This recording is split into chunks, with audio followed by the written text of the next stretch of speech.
Buddy Balastro, il flamboyant cake boss, ha affascinato i nostri palati e conquistato le nostre affezioni con le sue incredibili creazioni di torte per diversi anni. Tuttavia, all'età di 47 anni, Buddy sta finalmente rivelando qualcosa che tutti ci siamo chiesti. Sta uscendo da dietro la pasta di zucchero e la glassa. Fino a che punto il cake boss ha nascosto delle informazioni? Vi invitiamo a rimanere con noi per scoprire cosa Buddy Balastro ha finalmente scelto di rivelare al mondo intero. Un'infanzia difficile. C'è una forte connessione tra il percorso di Buddy Balastro per diventare il famoso cake boss e le origini immigrate della sua famiglia. La loro etica del lavoro è un patrimonio che è stato costruito nel corso di diverse generazioni. Buddy, nato a Hoboken, nel New Jersey, è cresciuto in una famiglia vivace, dove gli sono stati presentati i sapori e le tradizioni legate alla sua discendenza italiana. Mary Tubito, sua madre, nacque ad Altamura, in Italia, e si trasferì nel New Jersey quando aveva solo 6 anni. Portò con sé le ricche tradizioni culinarie della sua terra natale quando si trasferì nel New Jersey. Nicola e Maddalena Tubito, i suoi genitori, le instillarono una profonda passione per la famiglia e il cibo, qualità che lei trasmise a Buddy e alle sue 4 sorelle maggiori: Grace, Mary, Maddalena e Lisa. I suoi genitori le insegnarono anche un autentico apprezzamento per la cucina. Prima di trasferirsi negli Stati Uniti all'età di 13 anni, il padre di Buddy, Bartolo Buddy Balastro Sr., proveniva anch'esso dall'Italia, più precisamente da Lipari. Non passò molto tempo prima che trovasse la sua passione alla Carlos Bakery, un'istituzione locale dove la panificazione era più di una professione, era un'eredità familiare. La sua infanzia fu segnata dalle difficoltà di adattarsi a una nuova nazione, ma non ci volle molto prima che scoprisse il suo scopo. Grazie all'incoraggiamento ricevuto da suo padre, Balastro Sr. non solo divenne un esperto nel mestiere, ma alla fine acquistò anche la panetteria, assicurandosi così che l'eredità familiare fosse tramandata. Buddy ha completato la sua istruzione superiore alla Ridgefield Park High School e ha anche frequentato la Bergen County Technical High School, Teterboro Campus, per studiare la panificazione. Buddy ha trascorso la sua infanzia a Little Ferry, nel New Jersey. Tuttavia, la morte improvvisa e straziante di suo padre gli impedì di proseguire con la sua educazione formale. Buddy, che all'epoca aveva solo 17 anni, fu gettato nella responsabilità di gestire la Carlos Bakery dopo che suo padre morì di cancro ai polmoni all'età di 54 anni.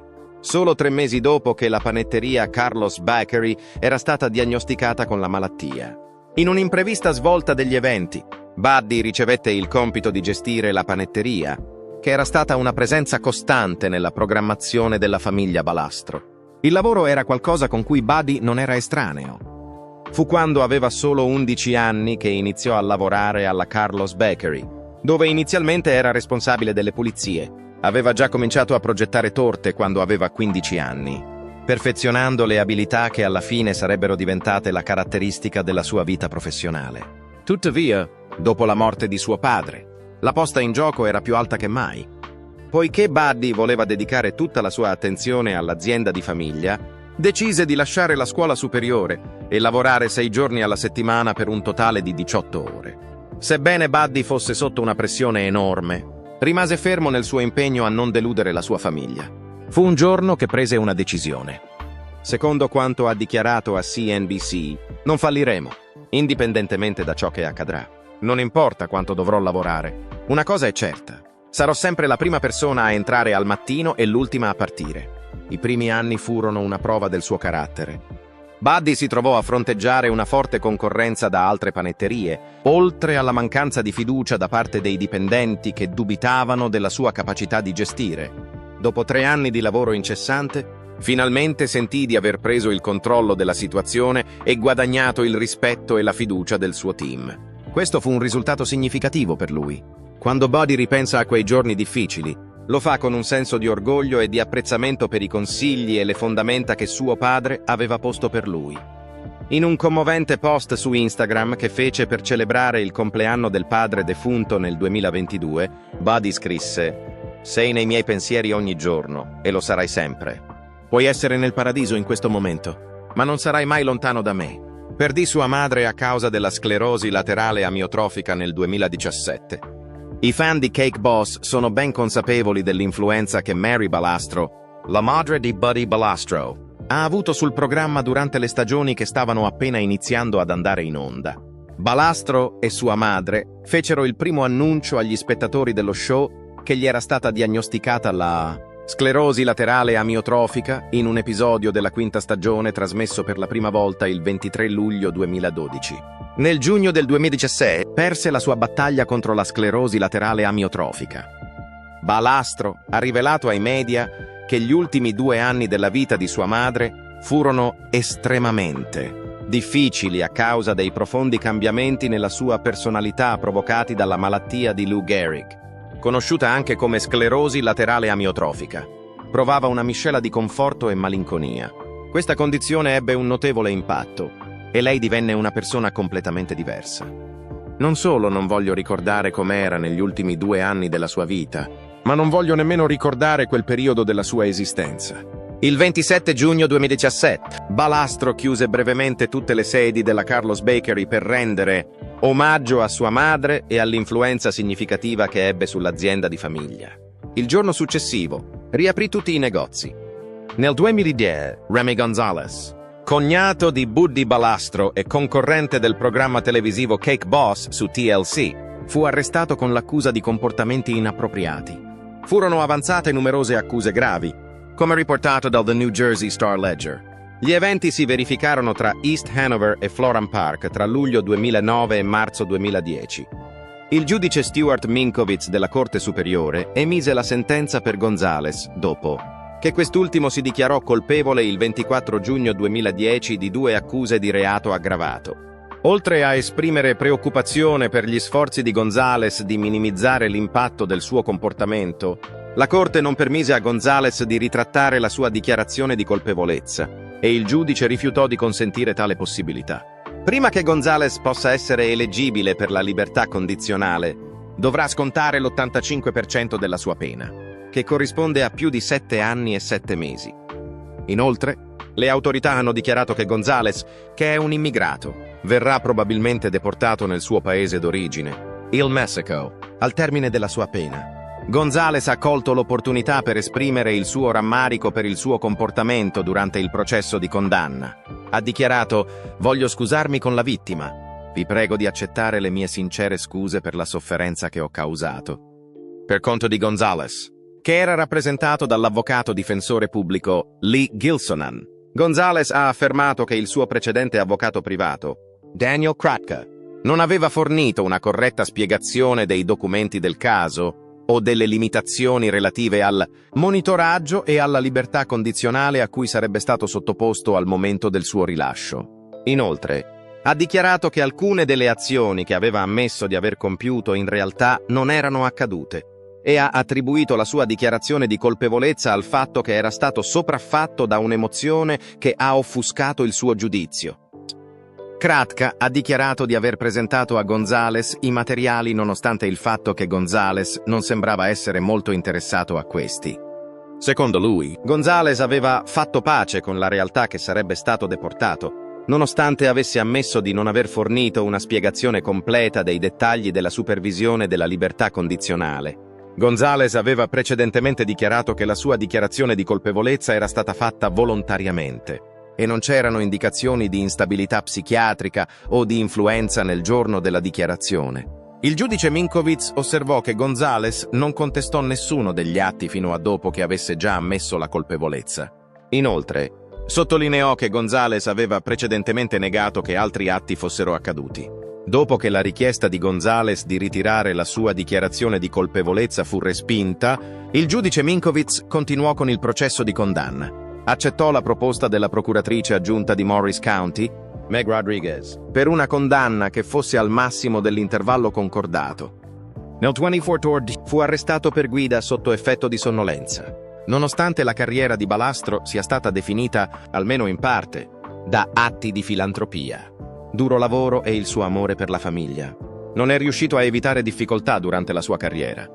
Uno degli errori più significativi che ha commesso durante la sua carriera è stato essere arrestato per guida sotto effetto di sonnolenza nel 2014, Un aspetto importante del caso che ha attirato molta attenzione è stato il fatto che, secondo l'accusa presentata in tribunale, Balastro aveva rivelato questa informazione agli agenti delle forze dell'ordine che lo avevano arrestato. Non possono arrestarmi, sono il Cake Boss. Il modo in cui Balastro parlò cambiò una volta che la questione divenne di dominio pubblico. Più tardi, dopo che lasciò la sala del tribunale, esprimeva il suo rammarico per le sue azioni e ribadiva la sua convinzione che fosse inaccettabile guidare un veicolo a motore dopo non essere stato sveglio, indipendentemente dalle circostanze. Ti sembra strano avere un pasticcere? Noto per il suo fascino, la sua meticolosità e il suo status leggendario, coinvolto in un'accusa così grave? Alla luce di questo evento, quali sono i tuoi pensieri? Ti invitiamo a condividere le tue riflessioni qui sotto. Incidente indimenticabile. Quando Buddy Balastro stava giocando a pallavolo nel suo campo di casa nel settembre del 2020, fu coinvolto in un incidente straordinario che causò un grave infortunio. Questo evento segnò l'inizio di uno dei periodi più difficili della sua vita professionale. Una foto che Balastro pubblicò sul suo account Instagram lo mostrava disteso su un letto d'ospedale con un braccio gravemente bendato. Questo portò a un articolo sulla rivista People che dettagliava l'entità delle sue ferite. Uno dei rappresentanti dichiarò che l'incidente era stato causato da un pinza che non funzionava correttamente, un problema comune che era stato risolto in passato senza che si verificassero incidenti. Questa volta, tuttavia, portò a un incidente che non dimenticherò mai. L'ufficiale dichiarò che c'era stato un malfunzionamento di un birillo da bowling, una riparazione comune in passato, ma che si rivelò essere un incidente con conseguenze indimenticabili. Con le sue parole, pensavo di svenire, dichiarò Balastro. In un ultimo tentativo disperato per liberarsi, Balastro diede istruzioni ai suoi figli di cercare una sega e delle pinze. Nonostante le circostanze spiacevoli, Buddy Jr., suo figlio adolescente, agì prontamente. Questo è mio padre. Buddy Jr. dichiarò, sapevo che dovevo agire. Nel mezzo dell'evento, Balastro espresse la sua profonda preoccupazione e gratitudine per le azioni intraprese dai suoi figli. Non riesco a immaginare cosa abbiano dovuto passare e quello che hanno fatto, disse in risposta. Balastro riconobbe la strada difficile che lo attendeva, definendola una lotta in salita per tornare a fare il pasticcere, nonostante non avesse specificato una data per la sua riabilitazione. Dopo aver espresso la sua gratitudine al personale medico e ai soccorritori, li definì lavoratori miracolosi e dichiarò che era determinato a guarire per il loro bene. Dopo l'operazione iniziale per rimuovere la sbarra, Balastro affrontò un secondo trattamento suggerito da un medico che la sua famiglia aveva contattato in merito. Era essenziale sottoporsi a questa operazione extra per evitare la possibilità di perdere la funzionalità della mano. Fino al momento in cui riuscì a recuperare completamente la capacità della mano, Balastro continuò a lavorare nonostante gli enormi ostacoli che affrontava. Nel 2022 partecipò alle riprese della terza stagione di Body vs. Dove, un programma di competizione culinaria che conduce insieme a Dove Goldman. Abbiamo fatto alcune delle torte migliori che abbiamo mai fatto, disse in un'intervista con Entertainment Tonight. Quindi grazie a Dio ce l'abbiamo fatta. E grazie a Dio per i miei chirurghi. Dopo più di 3 anni dall'incidente, Balastro aveva subito un totale di 5 operazioni alla mano quando l'anno 2023 si concluse. Nonostante credesse di aver recuperato il 95% della capacità della sua mano, necessitava di un'ulteriore operazione per ottenere praticamente il movimento completo, dato che è molto impegnato. Insieme a Buddy Balastro's Cake Dynasty, che racconta la storia dell'impresa familiare internazionale di pasticceria, Carlos Bakery. Legends of the Fork lo segue mentre viaggia per il paese alla ricerca di cucina straordinaria e chef. Alcuni degli ordini di torte più significativi sono inclusi nel programma. Tra questi, gli ordini per il 20° anniversario dello show Wicked e gli ordini per il 50° compleanno di Neil Patrick Harris. Il fatto che Balastro inizi la sua giornata lavorativa presto, indipendentemente dal fatto che abbia obblighi con la stampa o la televisione, è la prova del suo impegno incrollabile nella sua professione. Non mi sento una celebrità, non l'ho mai fatto e non lo sarò mai. È citato dicendo: questa mattina ero in pasticceria alle 5. Ho sistemato le linee. Mi sono cambiato. Sono salito in macchina. La mia giornata è sempre la stessa, non importa cosa. E dopo aver vissuto un episodio di panico causato dallo stress, Fu ricoverato in ospedale in un certo momento. È possibile che Buddy Balastro si sia abituato a gestire la Carlos Bakery intorno ai 20 anni. Tuttavia, ciò non significava che la pressione derivante dalla sua posizione di leadership fosse scomparsa all'improvviso. Balastro ha avuto il suo primo attacco di panico quando aveva 27 anni ed è stato così grave che ha dovuto recarsi al pronto soccorso per chiedere aiuto. Il fatto che Balastro lavorasse nei fine settimana e nei giorni festivi prima di iniziare a girare Cake Boss e che le sue giornate lavorative durassero molto più di 8 ore è probabilmente ciò che ha portato all'episodio di panico che ha avuto. Durante il 6º episodio del suo programma, Bakery Boss, che è uno spin-off di Cake Boss, Balastro si apre riguardo alla sua esperienza con gli attacchi di panico. Balastro riesce a simpatizzare con lei. Lei aveva già sviluppato modi personali per ridurre il proprio stress quando è stato girato questo episodio, il che le ha permesso di aiutare Lydia ad affrontare le sue difficoltà davanti alla telecamera. Il suo ricovero in ospedale, naturalmente, era ormai alle spalle quando l'episodio è stato filmato. L'epidemia causata dal Covid-19 ha avuto un impatto sia sulla sua vita personale che sulla sua situazione economica. Durante il picco dell'epidemia di Covid-19, praticamente nessuno ha avuto una vita facile. E Buddy Balastro è una delle molte persone che hanno subito difficoltà nella propria vita personale quando la pandemia ha raggiunto il suo apice. Il devastante danno alla sua mano è avvenuto nel settembre del 2020. Quando il Covid-19 continuava ad essere una preoccupazione pubblica molto evidente. Questo ha reso ciò che probabilmente era già un periodo difficile per adattarsi alle circostanze della pandemia, ancora più complicato. Subito dopo il Covid, ero semplicemente a casa, a sprofondare nella miseria e a mangiare, secondo quanto ha rivelato ai media. Il Covid era fondamentalmente vivere una vita miserabile nel complesso.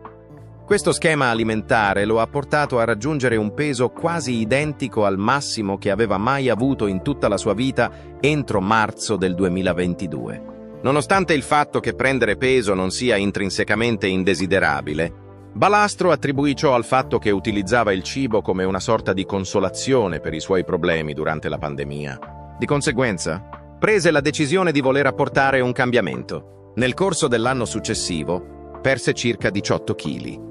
Sebbene non debba sorprendere, l'epidemia di Covid-19 ha avuto anche un impatto sugli affari della Carlos Bakery. A partire da novembre del 2020 si prevedeva che le vendite fossero circa il 40% di quelle che sarebbero dovute essere se l'anno fosse stato più normale. Nonostante fosse riuscito a riorganizzare efficacemente la sua dieta, la Carlos Bakery ha continuato a lottare, il che ha portato infine alla chiusura di molte sedi nel corso degli anni successivi. Nonostante la pandemia di Covid-19 non fosse ancora arrivata, la Carlos Bakery aveva già iniziato a chiudere alcune delle sue sedi da diversi anni. Ad esempio, Woody Balastro è stato costretto a chiudere i suoi punti vendita nelle città di Westfield e Red Bank, entrambe situate nello stato del New Jersey, a metà del 2018. È stato necessario per l'azienda chiudere altre sedi in tutto lo stato del New Jersey, in particolare nelle comunità di Ridgewood e Morristown. Con l'inizio della pandemia all'inizio dell'anno 2020, un punto vendita a Dallas è stato chiuso a dicembre dello stesso anno. Questo è avvenuto in risposta alla chiusura di un piccolo chiosco in un complesso commerciale nella città vicina di Frisco circa un anno prima. Poi, prima della fine dell'anno 2023, la Carlos Bakery ha chiuso i suoi negozi a Philadelphia, Pennsylvania e Santa Monica, California. Tuttavia, la Carlos Bakery ha continuato a operare a Santa Monica utilizzando una strategia di business online esclusiva. Il numero di panetterie Carozzi ancora in attività è 10, mentre il numero di distributori automatici di dolci posseduti dal marchio è 28, con più della metà di essi situati a Las Vegas. A causa del passaggio agli ordini online a Santa Monica e della diffusione di questi distributori automatici, sembra che il marchio Carlos Bakery non stia necessariamente deteriorandosi. Piuttosto, stia semplicemente transitando verso un modello basato sugli ordini online piuttosto che su un negozio fisico, l'unico Cake Boss. Sforzi di recupero e impressioni durature. Il percorso che Buddy Balastro ha fatto da panettiere di quartiere a fenomeno mondiale è una storia di perseveranza, dedizione e di come sfruttare ogni opportunità che gli si presenta. La panetteria della sua famiglia, la Carlos Bakery, È passata dall'essere un punto di riferimento locale a diventare una destinazione di scelta per torte nuziali squisite, e lui è stato responsabile di questa trasformazione. Queste dolci creazioni, che sono spesso presentate in pubblicazioni matrimoniali, hanno attirato l'attenzione del Food Network, che alla fine lo ha portato a partecipare a 4 delle numerose competizioni di torte che organizzano. La perseveranza di Buddy è stata premiata quando ha portato a casa il primo premio a Battle of the Brides, pari a $10.000. Questo nonostante avesse perso i suoi primi 3 tentativi. Con questa vittoria ha posto le basi per quello che sarebbe diventato il suo più grande successo fino a quel momento. Un punto di vista insider sulle operazioni quotidiane della Carlos Bakery, come visto in un reality show. Buddy ha presentato il concetto concentrandosi sulla dinamica familiare che esisteva nella panetteria, dove lavorava con sua madre, le sorelle e molti dei suoi suoceri e parenti. TLC ha riconosciuto il potenziale dello show e ha deciso di prenderlo in carico nel 2009, il che ha portato Buddy nelle case di milioni di persone. Utilizzando la sua recentemente acquisita fama, Buddy ha pubblicato il suo primo libro nel 2010, intitolato Cake Boss Stories and Recipes from Mia Familia. In questo libro ha condiviso le ricette e le storie che la sua famiglia aveva tramandato di generazione in generazione. Negli anni successivi ha pubblicato numerosi altri libri: Come Baking with the Cake Boss, 100 of Buddy's Best Recipes and Decorating Secrets, Cooking Italian with the Cake Boss, Family Favorites as Only Buddy Can Serve Them Up, i Family Celebrations with the Cake Boss. Questo è stato solo l'inizio della sua carriera nell'industria della decorazione di torte. Con ogni libro ha offerto ai suoi lettori uno sguardo più approfondito nel suo mondo culinario e nelle tradizioni della sua famiglia. Un nuovo livello di notorietà è stato conferito alla Carlos Bakery e a Buddy, stesso grazie alla popolarità del programma e dei libri che ne sono derivati. The Hudson Reporter lo ha riconosciuto con una menzione d'onore nella loro lista delle 50 persone più influenti della contea di Hudson nel 2012. Questo è un tributo all'influenza che ha avuto nella sua città natale, Hoboken, che si trova nella contea di Hudson. Nel 2017 è stato inserito nella New Jersey Hall of Fame, dove gli è stato conferito il premio da Mariano Rivera, il lanciatore dei Yankees. Questo evento si è svolto 5 anni dopo la sua introduzione. Sono dannatamente orgoglioso di venire da questo stato, ha detto Buddy durante il suo discorso di vittoria, esprimendo il suo piacere per le sue radici e il suo orgoglio per la sua eredità. Un tempo un'attività basata nel New Jersey con 7 sedi, la Carlos Bakery ha ampliato le sue operazioni diventando un marchio nazionale. A dicembre 2023, la panetteria ha esteso la sua presenza ben oltre lo stato del New Jersey, con negozi a New York City, Bethlehem, Pennsylvania, Hunkersville, Connecticut, Orlando, Florida, Las Vegas, San Antonio, Texas e Bloomington, Minnesota. Tuttavia, le uniche sedi ancora in funzione sono quelle di Hoboken e Marton. Il Lackawanna Center di Jersey City, che si trova a meno di 1 miglio dal negozio originale di Hoboken, funge da sede centrale dell'azienda e offre spazio aggiuntivo per la produzione di torte nuziali e torte personalizzate, oltre a prodotti da forno che vengono inviati in tutto il paese. Non soddisfatto dall'idea di limitare la sua esperienza alla sola panificazione, Buddy ha ampliato il suo impero culinario costruendo il Buddy V's ristorante presso il Venetian Hotel a Las Vegas nel 2017. La popolarità del ristorante ha portato all'apertura di numerosi altri locali in tutta la città, come Pizza Cake su Harris Street, Buddy's Jersey Eats e The Boss Café su The Link. Buddy V's Events, una società di pianificazione, eventi e catering, è stata fondata da lui nel 2014, offrendogli altre opportunità di ampliare le sue attività commerciali. La sfera di influenza di Buddy non si limitava alla cucina. Il 2016 ha segnato l'inizio della sua collaborazione con Whole Earth Sweetener Co. La campagna Rethink Sweet desidera promuovere una nuova linea di dolcificanti che hanno 0 o poche calorie e aiutare i fan a selezionare ricette più sane che utilizzano questi prodotti. Il suo spirito imprenditoriale è continuato nel 2018, quando ha collaborato con The Pound Bakery per produrre una nuova linea di snack per animali ispirati a ricette italiane tradizionali. Inoltre, ha lanciato una linea di fondente, glassa al burro e biscotti italiani, biscotti sotto il marchio Buddy Balastro Foods. Nel 2019, Buddy ha sviluppato Cake ATMs, macchine distributrici refrigerate e high-tech che distribuiscono fette di torta, sempre senza paura dell'innovazione. Buddy ha introdotto questi dispositivi. L'espansione di queste macchine negli Stati Uniti e in Canada ha reso le torte di Buddy più accessibili che mai. Alcune delle città che hanno visto questa espansione includono Las Vegas e Toronto. Il successo di Buddy può essere valutato non solo dalle sue imprese commerciali, ma anche dai modi in cui contribuisce a cause filantropiche. Essendo un grande sostenitore delle Special Olympics da molto tempo, ha preparato una torta commemorativa nel 2011 per celebrare l'annuncio che i Giochi nazionali degli Stati Uniti si sarebbero svolti nel Massachusetts nel 2014. Inoltre, ha esaudito centinaia di desideri attraverso la Make-A-Wish Foundation, chiedendo a bambini malati di cuocere con lui, offrendo loro momenti che non dimenticheranno mai. Esiste anche un settore politico in cui l'influenza di Balastro può essere compresa.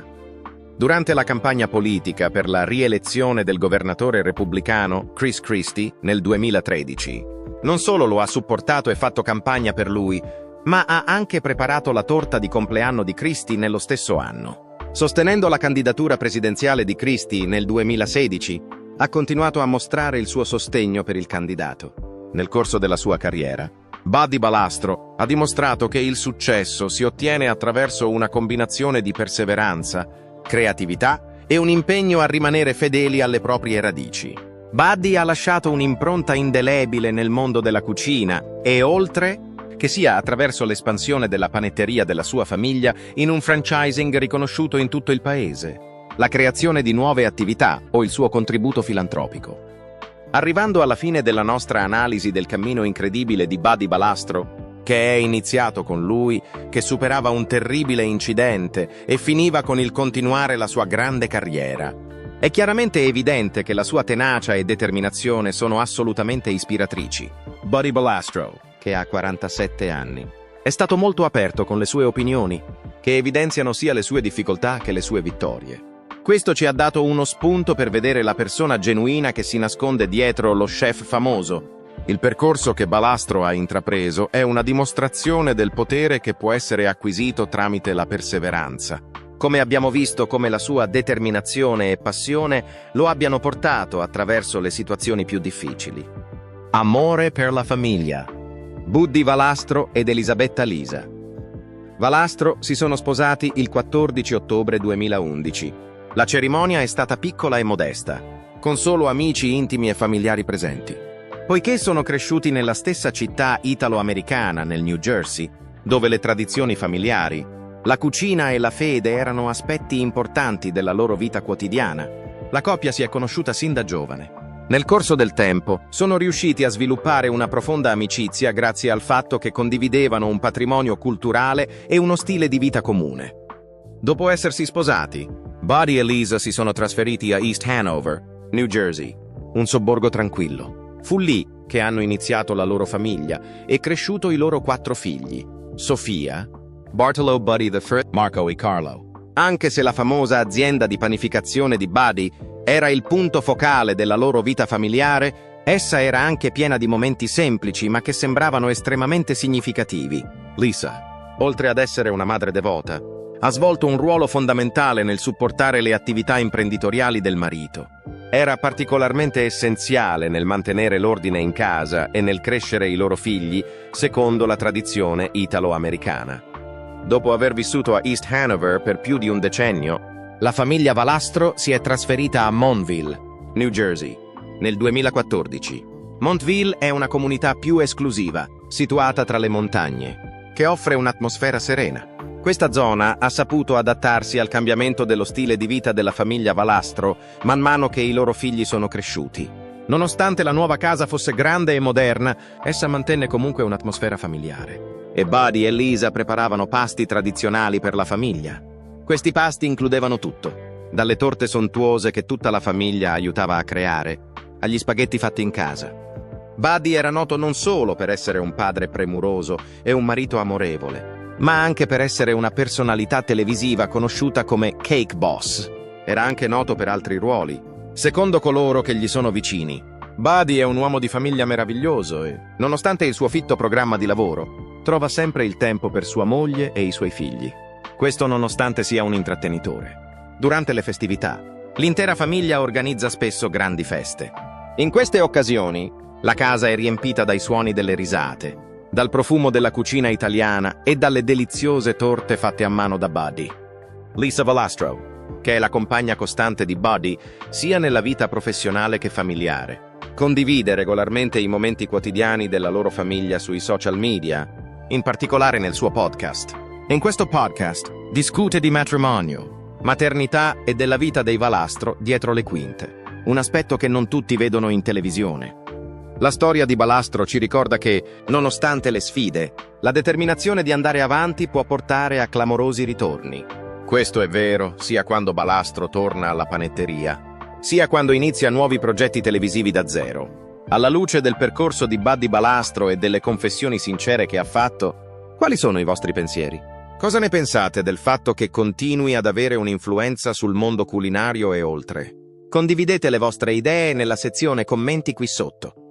Nel caso in cui abbiate trovato interessante questo video e vogliate rimanere aggiornati su tutto ciò che riguarda Buddy Valastro e altri argomenti, ricordatevi di metterlo mi piace, iscrivervi al nostro canale e attivare la campanella delle notifiche. Vi ringraziamo per il vostro tempo e spero di vedervi in un prossimo video.